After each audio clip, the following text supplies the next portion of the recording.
All right, babes, today we're going to get started on this sweater surgery. I accidentally left out bust darts, and we're going to find the bust apex and open it up and add them and close it back up.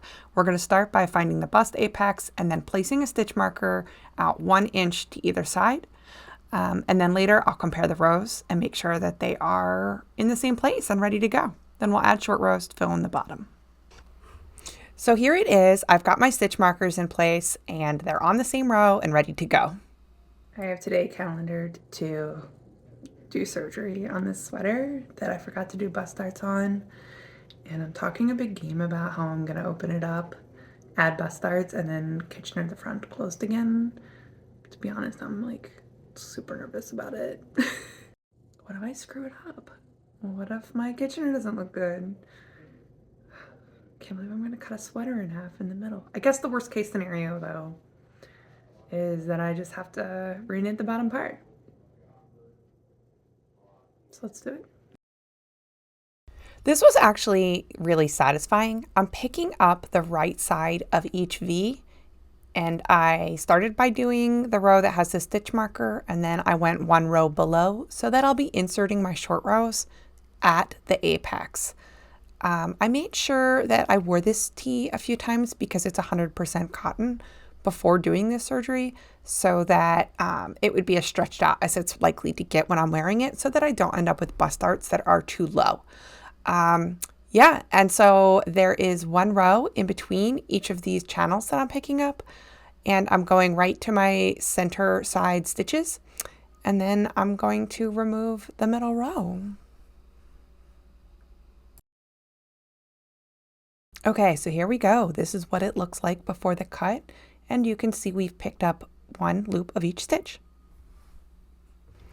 Y'all, I have literally never just cut a stitch in the middle of the sweater. And you'll see from my hands here, I'm a little bit nervous, a little itchy about this process, but here we go. So you can see that by placing the rescue line on row 1 and on row 3 and cutting row 2, that's the row that we're going to remove, work our short rows on, and then regraft to the bottom. I knit top down, and so the top cord is the one that I will put back on the needle.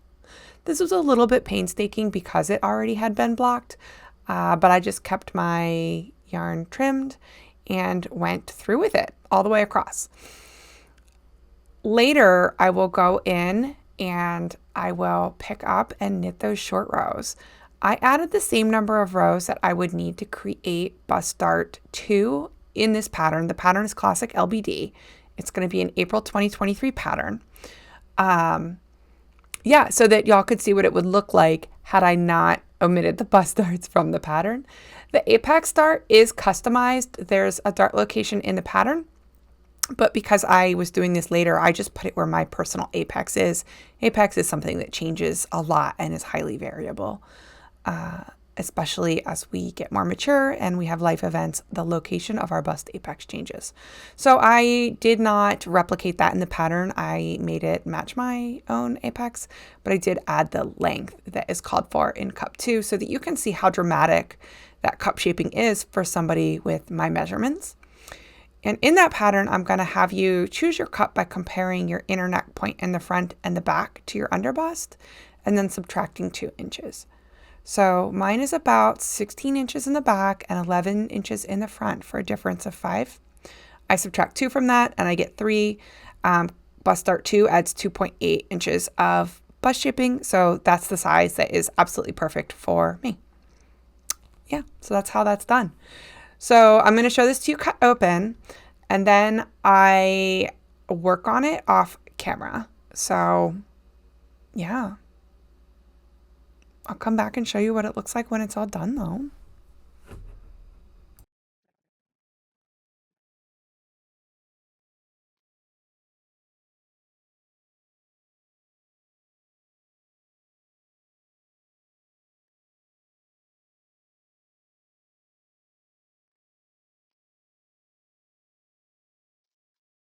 All right, here it is cut open and ready for me to pick up my stitches on that top row. Okay, she's cut, and now the next thing I'm going to do is slide the stitches back to the needle. I'm gonna work top down to work my short rows because that's how I work the sweater. The part that I'm nervous about is the grafting. I'm not nervous about how the short rows will work. I'm not nervous about the location. I feel really good about all those parts because, I mean, I've done this before. I mean, I put short rows and things before, and this is actually my second sample of this sweater. For those of you new to this, I knit this sweater once, and then I wanted something in 100% cotton, and I put it down thinking, okay, I gotta do the short rows when I come back. And then I picked it up thinking, okay, I just did the short rows because there was 2 weeks in between. And that's how I missed doing the short rows.